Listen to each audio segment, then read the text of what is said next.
Hola mis queridos hermanos y hermanas, que mi Dios me les bendiga. Espero que todos ustedes estén reunidos en sus casas, en su vivienda, con su familia, estén leyendo la Biblia, estén orando al Señor, pidiéndole a Dios misericordia, porque los días son muy difíciles. Todo esto nos hace recordar a todas las historias bíblicas, a todo lo que la Biblia menciona cuando el Señor se enojaba y mandaba muchos castigos. El Señor permitía que hubiese plagas, hubiese mortandad, enfermedades, que hubiese hambre, necesidades en algunos lugares, en algunas ciudades, en algunos países.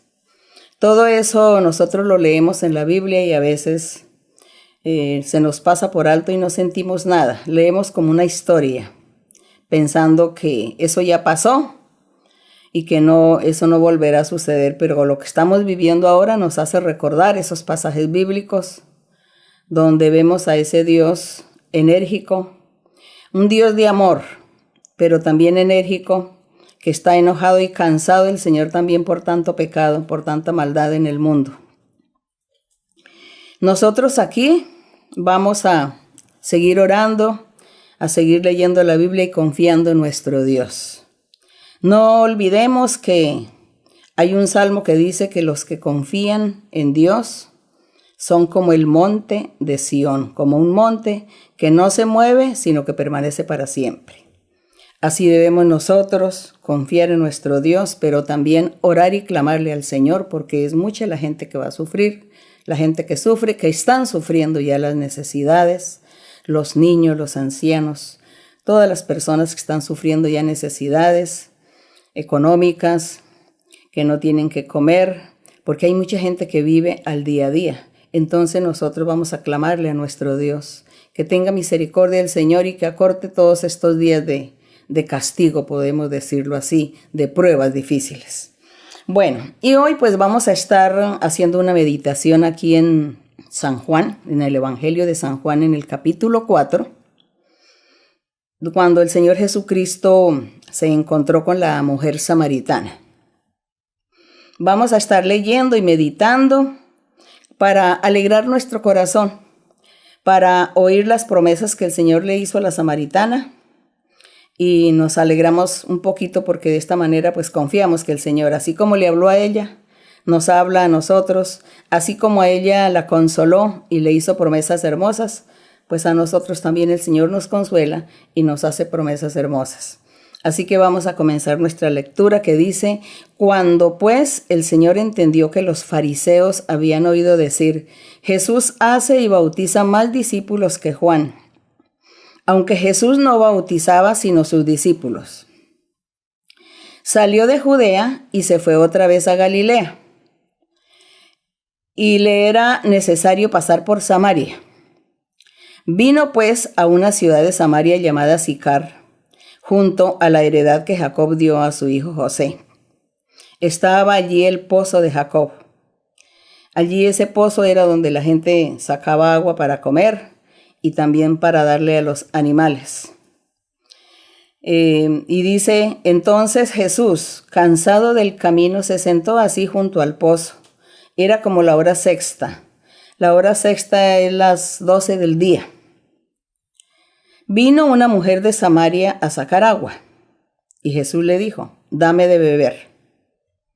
Pues sus discípulos habían ido a la ciudad a comprar de comer. La mujer samaritana le dijo, ¿cómo, tú siendo judío me pides a mí de beber, que soy mujer samaritana? Porque judíos y samaritanos no se tratan entre sí. Nosotros, según la historia, leemos que en la antigüedad, en la época de los reyes, el pueblo de Israel fue dividido en dos reinos, que era el reino de Israel, 10 tribus, y la tribu de Judá, que Dios nombraba un rey para la tribu de Judá, cuya capital era Jerusalén. Y las otras 10 tribus que quedaban, entonces se llamaban el Israel, y entonces Dios nombraba también un rey para Israel, para esas 10 tribus.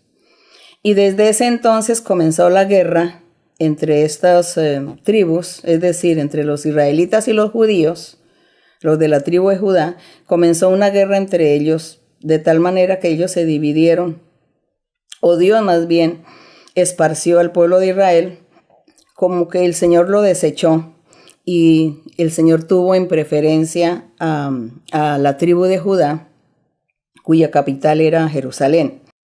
Esta ciudad pues era la ciudad de preferencia del Señor. Y por eso desde ese tiempo hasta cuando el Señor Jesucristo ya está manifestándose, vemos que los samaritanos y los judíos no se trataban. Por eso es que la mujer le dice al Señor Jesús, le dice: tú siendo judío, ¿por qué me diriges la palabra? ¿Por qué me hablas? Si soy tu enemiga. Prácticamente eran enemigos, los samaritanos con los judíos.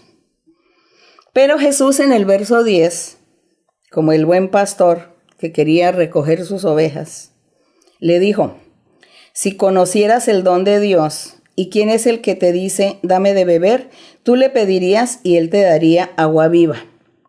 Y la mujer le dijo: Señor, no tienes con qué sacarla, el pozo es hondo.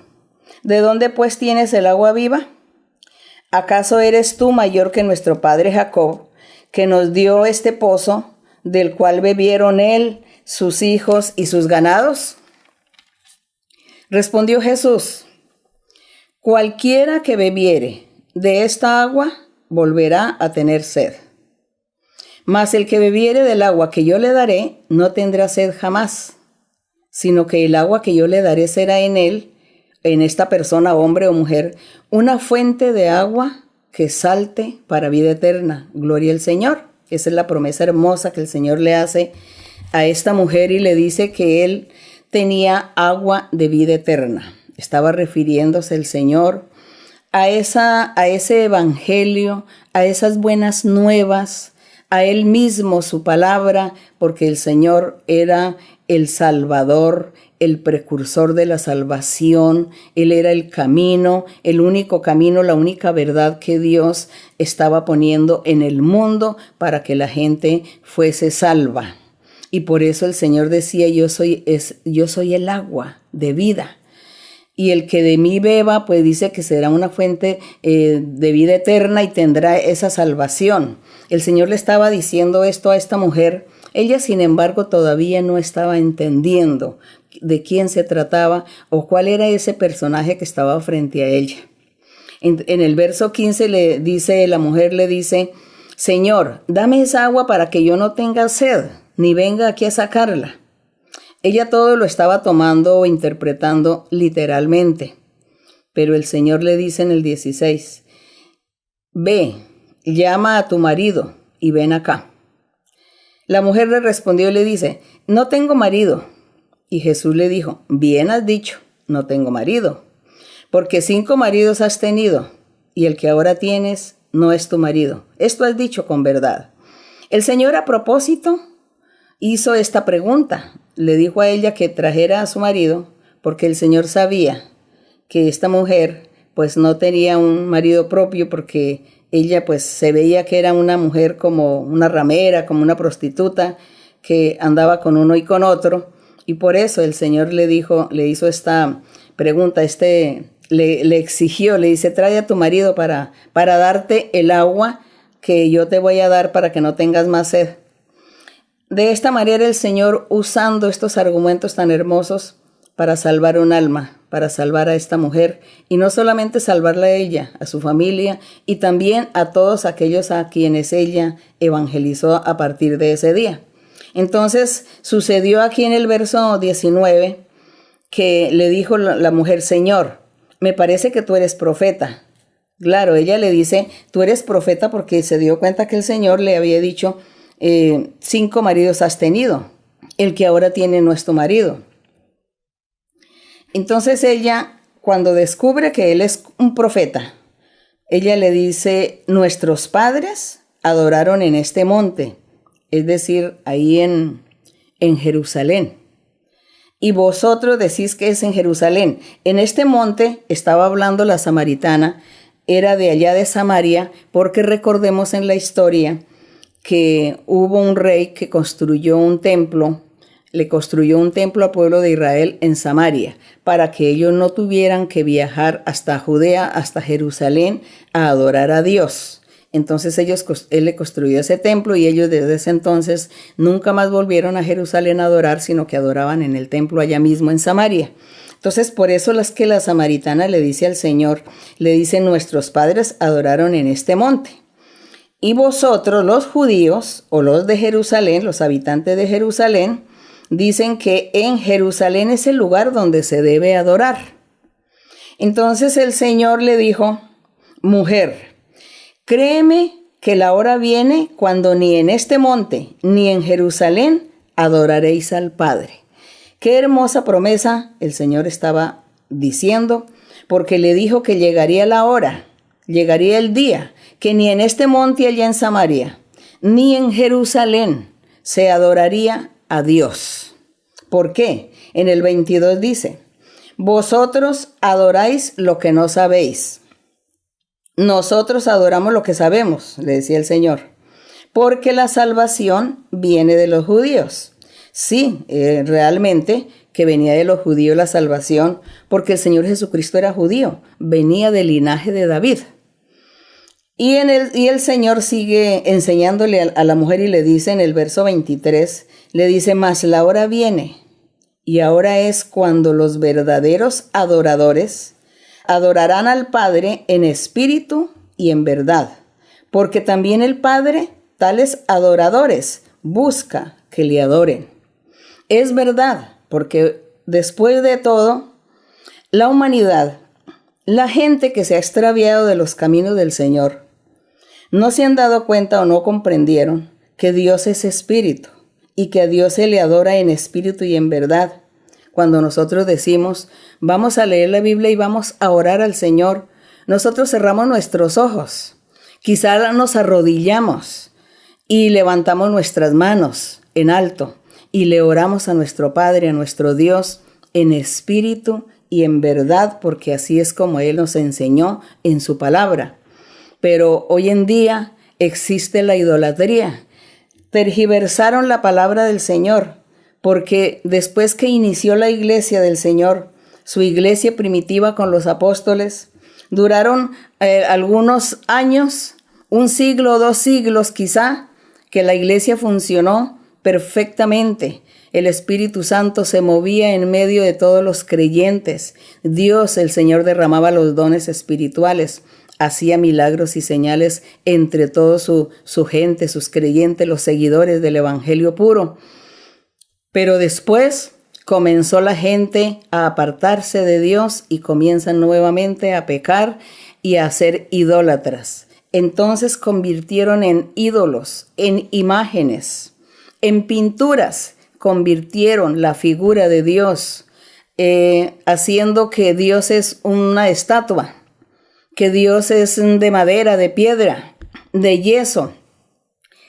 De muchas maneras comenzaron ellos a torcer el camino del evangelio verdadero y se volvieron idólatras, imitando a todas las demás naciones que eran idólatras. Así ha sucedido en todo el resto de la humanidad. Aquí el Señor Jesucristo le está diciendo a esta mujer samaritana, dice: Dios es espíritu. En el 24 le dice: Dios es espíritu. Y los que le adoran en espíritu y en verdad es necesario que adoren. No hay que arrodillarnos ante una estatua, ante una imagen, ante una pintura, porque eso es abominación, eso es una ofensa a Dios, eso es un pecado grave delante de Dios. Eso se llama idolatría. Y la gente dice: no, pero como es el santo tal y la santa tal, le ponen el nombre del santo y de la santa a esa estatua, a esa imagen, a esa figura, y comienzan a rezar, a orarle y a confiar en esos ídolos y en esos dioses que no se mueven, que no tienen aliento, que no hablan, que no oyen. Entonces, nosotros por eso cuando leemos los salmos, ahí encontramos cuando Dios nos enseña sobre la idolatría, porque Dios es espíritu. Y aquí Dios le estaba diciendo a la samaritana, llegará la hora, llegará el día en que los verdaderos adoradores adorarán a Dios en espíritu y en verdad. Así es necesario que adoren. Dios es espíritu. Entonces la humanidad se corrompió. Por eso la iglesia primitiva se perdió. La iglesia primitiva desapareció. Desapareció todo, ya el Señor no se volvió a manifestar, el Espíritu Santo ya no se volvió a manifestar porque la gente se corrompió, se llenó de ambiciones, de codicia, de envidia. Cada uno quería su propio bien, su propio beneficio. Cada uno buscaba era puestos, lugares altos, posiciones, títulos, rangos. Todo esto comenzó a buscar la gente. Y como se apartaron de Dios, pues Dios también se aleja y quita. El Espíritu Santo se aleja de toda la gente. Pero gracias a nuestro Dios que hoy en día nosotros estamos gozando nuevamente de aquellas experiencias que vivieron los primitivos.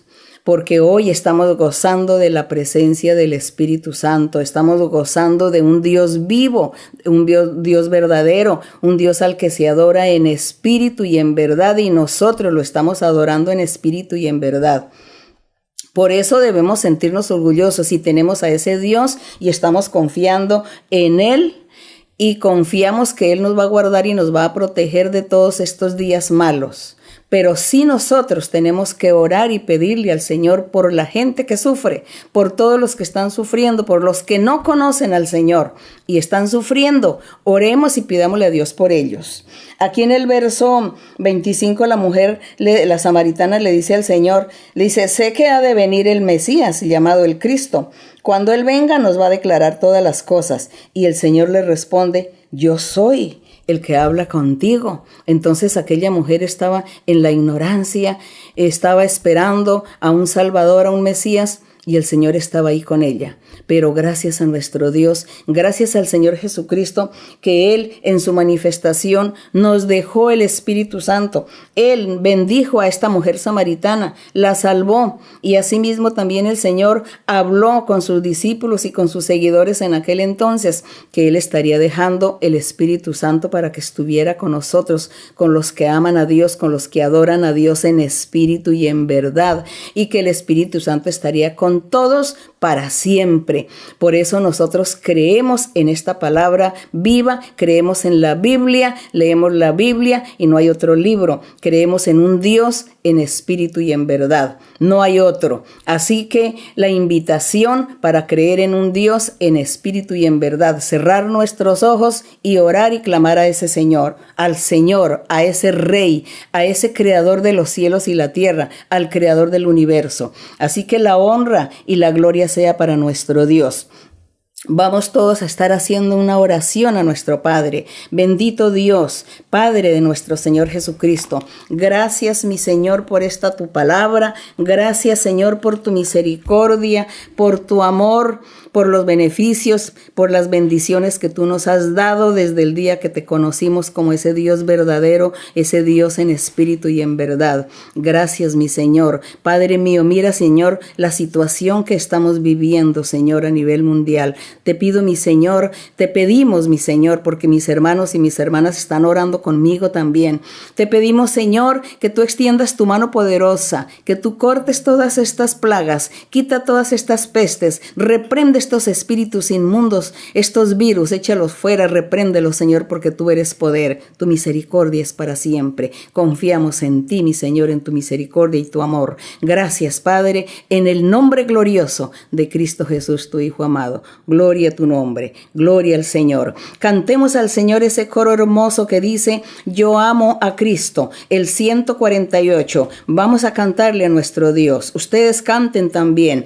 Yo amo a Cristo, Él es mi amigo, me ha salvado, me ha sanado, poder me ha dado, pues me ha llenado de gozo y fe y de santo amor. Yo amo a Cristo, Él es mi amigo, me ha salvado, me ha sanado, poder me ha dado, pues me ha llenado de gozo y fe y de santo amor. Yo amo a Cristo, Él es mi amigo, me ha salvado, me ha sanado, poder me ha dado, pues me ha llenado de gozo y fe y de santo amor. Gloria a mi Señor, gracias, bendito Dios,